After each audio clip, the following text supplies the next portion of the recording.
Anda kembali kabar khusus kasus Sambo. Pemirsa, almarhum Yosua ini sempat curhat pada Daden di perjalanan saat mengambil kue dan juga tumpeng anniversary Putri Chandrawati dan juga Ferdy Sambo. Dia menyebut soal jenuh dalam pekerjaannya. Menurut Daden, saat itu Yosua juga memintanya untuk mencarikan pasangan. Bercerita dengan saudara terdakwa, dengan saudara korban.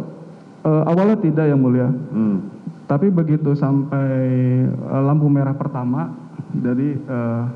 dari rumah Cempaka itu ambil ke kiri, tidak jauh, sekitar 1 kilo itu ada lampu merah. Dia mulai bercerita dengan saya, gitu. Kalau tidak salah seperti ini, Lek, dia manggil saya Lek. Lek, selama ini kau ada punya rasa jenuh atau tidak, saya bilang gitu kan. Apa, punya rasa apa? Rasa jenuh, Yang Mulia. Oke.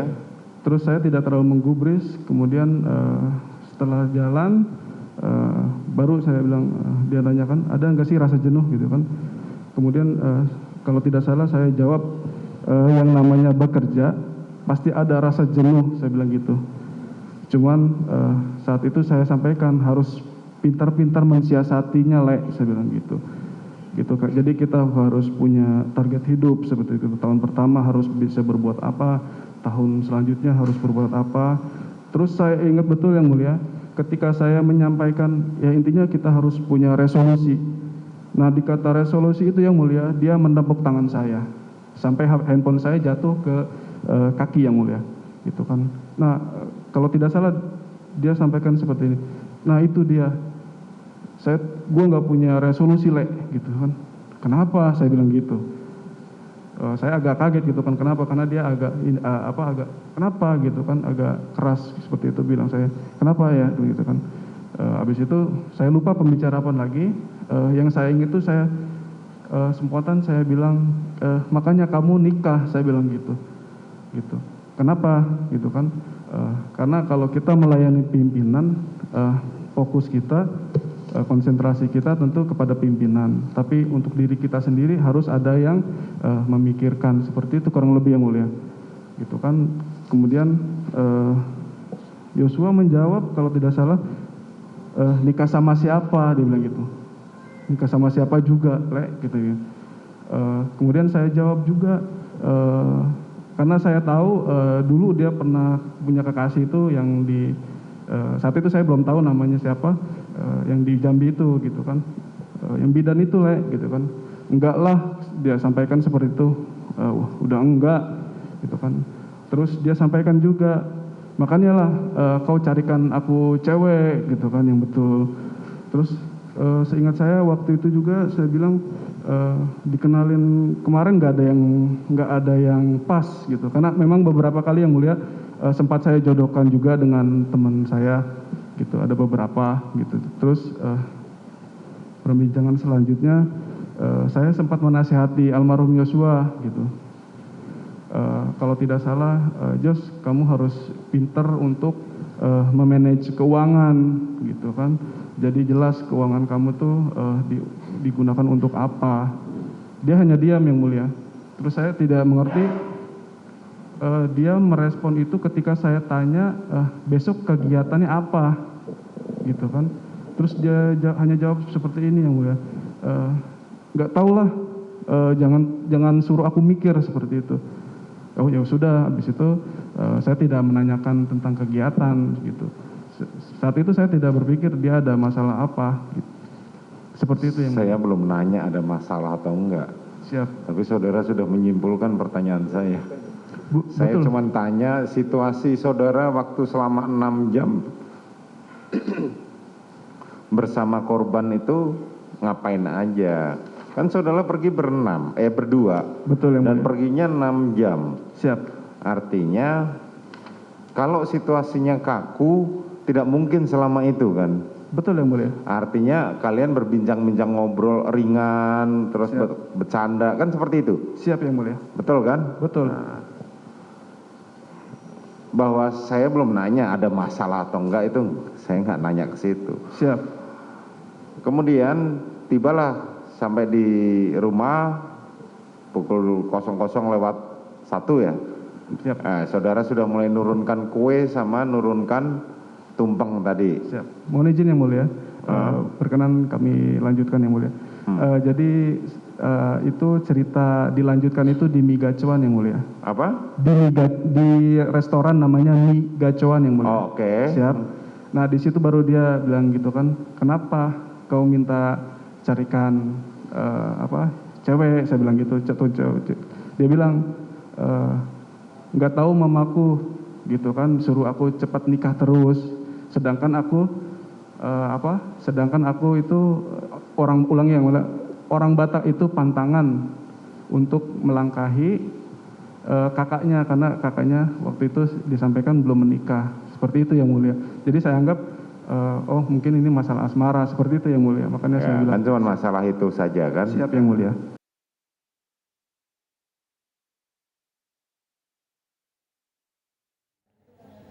Dan pemirsa, kita lanjutkan perbincangan kita dengan Mas Reza Indragiri, pakar psikologi forensik. Mas Reza, masih mendengar kami? Lanjut, Pak.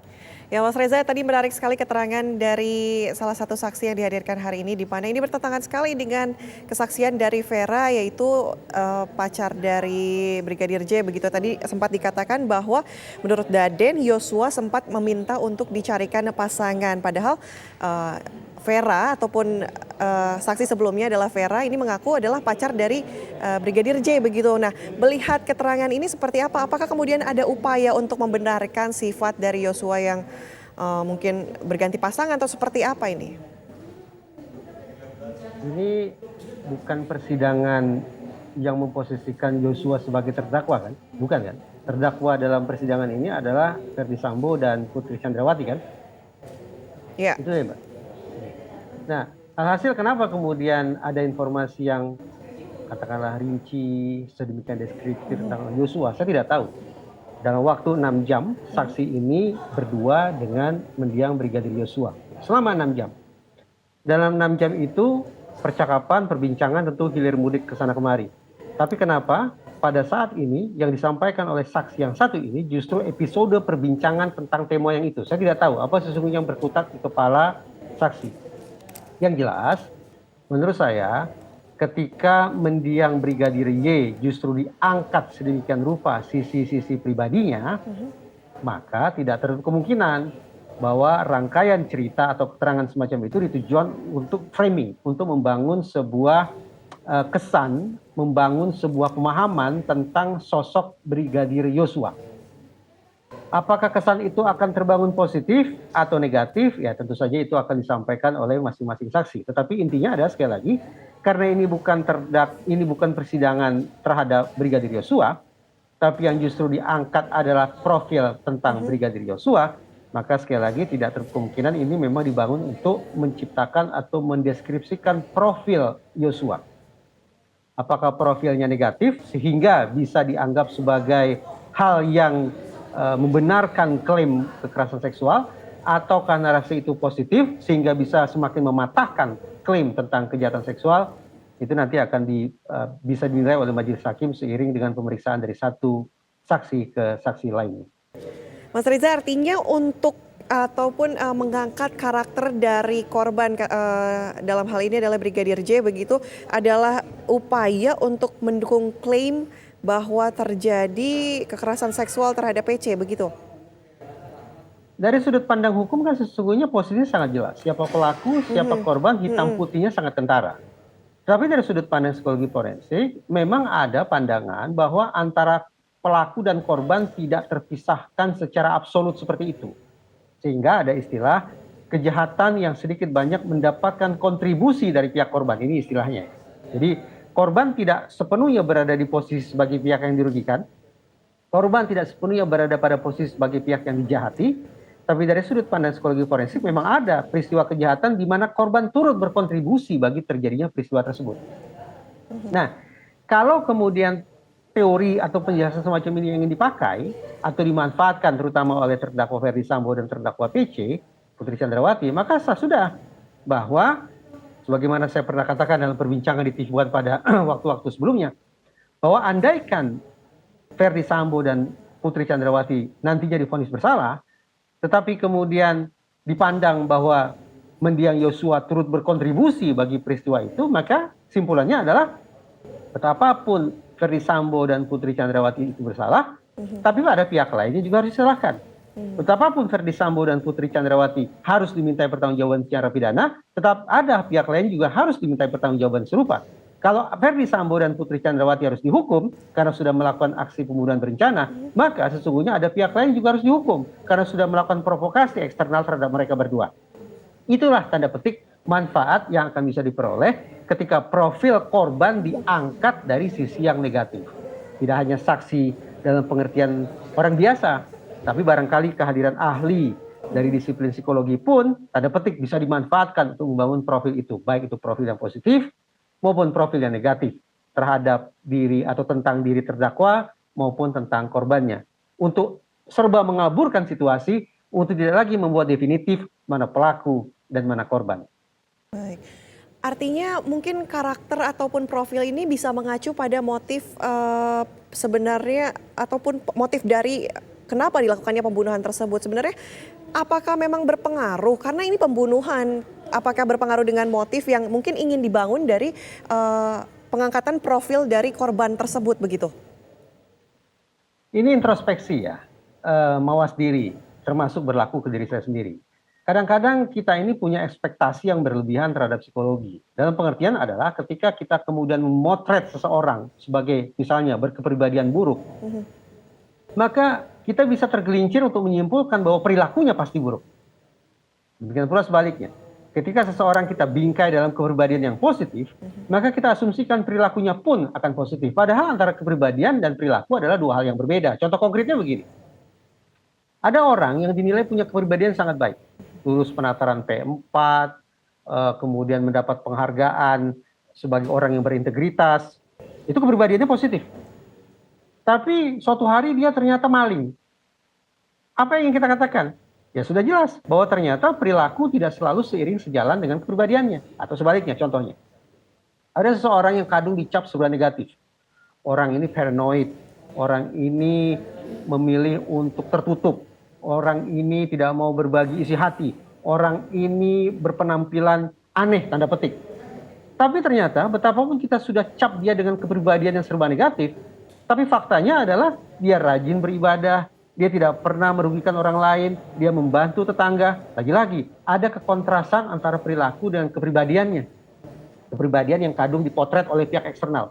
Nah dari sini penting kita pahami bahwa proses hukum tidak menakar atau menghakimi seseorang berdasarkan kepribadiannya. Proses hukum akan menghakimi seseorang berdasarkan perilaku atau perbuatannya. Alhasil, ayo kita kembali lebih realistis bahwa betapapun misalnya psikologi berhasil memotret kepribadian seseorang, entah itu kepribadiannya disebut negatif atau kepribadiannya diasosiasikan sebagai serba positif, tetap saja itu bukan merupakan dasar bagi hakim untuk mengatakan seseorang ini berbuat atau tidak berbuat. Tidak. Saya ingin mengatakan antara kepribadian dan perilaku itu terpisah. Memang ada kaitannya, tetapi tidak serta-merta perilaku mencerminkan kepribadiannya. Jadi, kalau misalnya saat ini kita spesifik bicara tentang profil mendiang Brigadir Yosua ya, andaikan kita potret dia sebagai sosok yang negatif, serba negatif, kepribadiannya negatif, tapi yang kita takar dalam proses hukum bukanlah kepribadian tersebut, melainkan perbuatannya, perilakunya. Apa itu perbuatan atau perilaku yang kita takar? Ada atau tidak kejahatan seksualnya? Tetap ada atau tidak, tapi seberapa besar dampaknya ketika seseorang dipotret profilnya, katakanlah tadi anggaplah negatif begitu ya, seberapa besar dampaknya terhadap hukuman yang akan dijalani oleh terdakwa ini? Jadi kita kesampingkan kepribadian ya, yang kita fokus adalah perilaku ya. Anggaplah bahwa mendiang Brigadir Yosua dianggap atau bahkan diyakini sudah melakukan, sudah berbuat. Berarti ada perilakunya, ada kejahatan seksualnya. Anggaplah demikian. Apakah ini akan bisa meringankan sanksi bagi terdakwa Ferdi Sambo dan Putri Chandrawati? Jawaban saya ya. Karena betapapun Ferdi Sambo dan Putri Chandrawati bersalah, tapi tadi saya katakan boleh jadi ada sedikit banyak kontribusi dari pihak korban bagi aksi pembunuhan tersebut. Ini kita berandai-andai ya, serba berandai-andai, berasumsi. Dan kemungkinan ini sudah ada sebetulnya, tanda petik difasilitasi dalam KUHP. Bahwa betapapun seseorang itu misalnya membunuh itu salah. Tapi boleh jadi ada unsur penghapusnya. ada unsur pemaafnya. Sehingga betapapun seseorang sudah sebetulnya terbukti secara sah dan meyakinkan melakukan perbuatan salah, yaitu pembunuhan, tetapi dia dimaafkan karena ada faktor-faktor yang mendahului yang menyebabkan dia harus dimaafkan, harus dimaklumi dari perbuatan jahatnya tersebut. Tetapi ya ini yang berulang kali saya katakan, saya pribadi hingga detik ini pun belum teryakinkan adanya kontak seksual, baik itu di Duren 3 maupun di Magelang, apalagi kontak seksual yang sifatnya kejahatan. Verdi Sambo ini adalah seorang penegak hukum, artinya sudah paham dengan hukum. Apakah kemudian hukumannya akan lebih berat dengan cara dia yang main hakim sendiri, walaupun Verdi Sambo sempat mengatakan bahwa tidak sempat ataupun tidak bisa menahan sikap emosionalnya kala saat pembunuhan dari Brigadir J. Andai benar terjadi ya. Ya, klaim bahwa Verdi Sambo dalam kondisi yang luar biasa marah atau emosional, itu silakan saja disampaikan. Saya yakin itu merupakan salah satu strategi untuk mendapatkan peringanan hukuman atau bahkan mungkin untuk mendapatkan bebas murni. Tetapi majelis hakim tentu akan menguji apakah defense of provocation, itu istilahnya. Apakah defense of provocation itu bisa diterima atau tidak. Jadi tidak serta-merta, tidak langsung klaim bahwa saya emosional lalu saya bunuh orang, itu akan bisa diterima sebagai unsur penghapus ataupun unsur pemaaf, tidak. Tapi hakim akan menguji terlebih dahulu. Ada 3 level yang harus diuji oleh hakim ketika kita bicara tentang defense of provocation. Yang pertama adalah, terdakwa ini harus bisa meyakinkan bahwa perbuatannya tak lain tak bukan karena ada provokasi eksternal yang menghilangkan kendali dirinya. Jadi ada 2 hal. Pertama, ada atau tidak itu provokasi eksternal itu. Dan apakah provokasi eksternal itu membuat dia kehilangan kendali diri atau tidak? Itu yang pertama. Yang kedua, dalam defense of provocation, seseorang melakukan kejahatan, seseorang membunuh karena faktor emosi yang meluap-luap, level kedua yang akan diuji adalah jeda waktunya.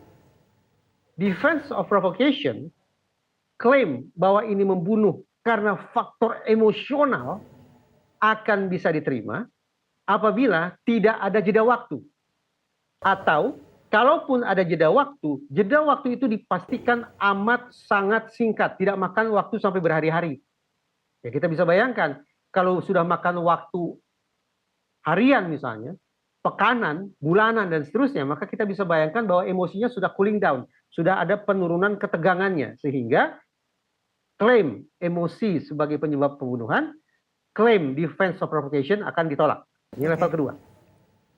Level yang ketiga, hakim juga akan meninjau apakah perbuatan terdakwa tersebut setara atau tidak, proporsional tidak dengan provokasi eksternalnya. Jadi misalnya ada pelecehan seksual yang dialami oleh seorang perempuan. Lalu pasangan perempuan ini murka luar biasa. Dia akan diterima defense of provocation ya, misalnya kalau dia membunuh pelaku, kalau dia membunuh si provokator dengan tangannya sendiri, proporsional ya, setara, ada keseimbangan di situ. Tapi sekarang kita bayangkan, ada seseorang yang melakukan pelecehan seksual, kemudian pasangan korban ini katanya murka luar biasa, tapi kemudian dia merancang sebuah aksi kejahatan. Tidak secara spontan, tidak secara langsung, tidak menggunakan tangannya sendiri, tidak menggunakan kekerasan yang setara, tapi dengan bobot yang lebih dari itu semua. Maka kita bisa akan katakan pada level ketiga ini tampak tidak meyakinkan. Kesetaraan perbuatan itu tidak terpenuhi. Nah, kembali ke majelis hakim. Ketika misalnya Verdi Sambo mengatakan bahwa saya emosional luar biasa, sekali lagi ini bermakna bahwa saya membunuh ini karena ada peristiwa pendahuluan yang membuat saya naik darah sejadi-jadinya, maka akan diuji 3 hal tadi. Apakah ini didahului oleh provokasi eksternal yang menghilangkan kendali diri? Apakah ada atau tidak ada jeda waktu? Dan yang ketiga, apakah setara atau tidak setara antara perbuatan terdakwa dengan provokasi eksternal yang mendahului? Kalau 3 hal ini terpenuhi, hitung-hitungan di atas kertas, maka defense of provocation dari terdakwa Verdi Sambo akan bisa diterima oleh majelis hakim. Konkretnya, tidak tertutup kemungkinan Verdi Sambo akan mendapatkan peringanan hukuman atau bahkan mungkin bebas murni. Tapi kalau ternyata dalam 3 level pengujian defense of provocation tadi ternyata Verdi Sambo tidak berhasil meyakinkan majelis hakim, maka Saya tidak berpikir bahwa Ferdi Sambo akan mendapatkan peringanan hukuman. Saya tidak berpikir bahwa defense of provocation itu akan bisa diterima oleh majelis hakim. Bagaimana dengan seorang Ferdi Sambo yang merupakan penegak hukum di mana emosionalnya ini harusnya sudah stabil begitu ya, tidak bisa seperti itu. Melihat ini seperti apa Hakim? Kembali dikaitkan ke defense of provocation tadi. Ternyata rentang waktu antara peristiwa yang disebut sebagai pelecehan seksual dengan peristiwa penembakan terhadap mendiang Brigadir Yosua yang makan waktu panjang itu ternyata justru tidak memberdayakan rasionalitas Ferdi Sambo untuk berpikir sebagai orang yang paham tentang hukum. Jeda waktu yang sedemikian panjang tampaknya justru digunakan oleh terdakwa Ferdi Sambo untuk merancang aksi pembunuhan itu menjadi lebih canggih lagi, menjadi lebih terencana lagi. Defense of provocation akan tertolak, sementara dakwaan sebagai pelaku pembunuhan berencana justru akan semakin meyakinkan. Ini prediksi saya. Baik, Mas Reza, kita jeda terlebih dahulu karena usai jeda pemirsa Kabar Khusus TV One masih akan kembali. Tetaplah bersama kami di Kabar Khusus Kasus Sambo.